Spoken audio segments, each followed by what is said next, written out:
ایک صاحب کو انگور بہت پسند تھے، سو وہ اپنی فیکٹری جاتے ہوئے انہیں راستے میں اچھے انگور نظر آئے تو خرید کر نوکر کے ہاتھ گھر بھجوا دیے۔ دوپہر کو کھانے کے لیے واپس گھر آئے۔ دسترخوان پر سب کچھ موجود تھا مگر انگور غائب تھے۔ انہوں نے انگوروں کا پوچھا تو گھر والوں نے بتایا کہ وہ تو ہم نے کھا لیے۔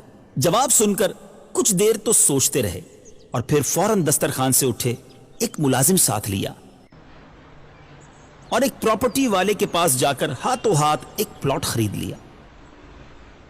پھر ٹھیکیدار اور انجینئر کو بلا کر مسجد کی تعمیر کے لیے ایک بڑی رقم کا چیک بھی دے دیا۔ ان کے اخلاص اور شوق نے چند گھنٹوں میں سارے کام کرا دیے۔ بہترین پلاٹ بھی مل گیا، اچھا انجینئر اور ٹھیکیدار بھی ہاتھ آ گیا اور مغرب کی اذان سے پہلے پہلے کھدائی بھی شروع ہو گئی۔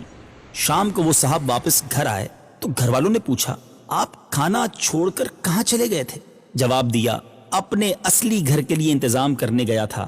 الحمدللہ سارا انتظام ہو گیا ہے، ورنہ آپ لوگوں نے تو میری زندگی میں انگور کے 4 دانے میرے لیے چھوڑنا گوارا نہ کیے، تو میرے مرنے کے بعد آپ نے مجھے کیا بھیجنا تھا؟ میں جو اپنا سب کچھ آپ لوگوں کے لیے چھوڑ کر جا رہا تھا، اب خود ہی اپنے مال کا ایک بڑا حصہ اپنے لیے آگے بھیج چکا ہوں۔ اس پر میرا دل بہت سکون محسوس کر رہا ہے، اللہ تعالیٰ قبول فرمائے۔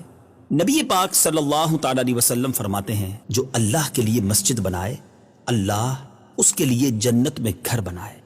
اب ہمیں دیکھنا یہ ہے، دنیا میں تو ہم نے اپنا گھر بنا لیا، کیا جنت میں گھر بنانے کی تیاری کر لی؟ آئیے آگے بڑھیے، ہو سکے تو ایک مسجد بنائیے، مسجد نہ بنا سکیں تو مسجد میں حصہ ملائیے۔ ہم رہیں نہ رہیں قیامت تک سجدے ہوتے رہیں گے انشاءاللہ، قبر میں بھی ثواب کے تحفے ملتے رہیں گے۔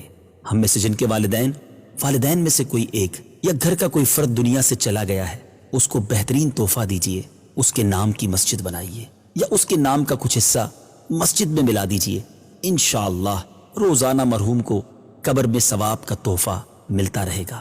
آپ کی دعوت اسلامی سالانہ کم و بیش 600 مساجد دنیا بھر میں بنا رہی ہے۔ آگے بڑھیے، اپنی دعوت اسلامی کا ساتھ دیجیے اور مسجد بنا کر جنت میں گھر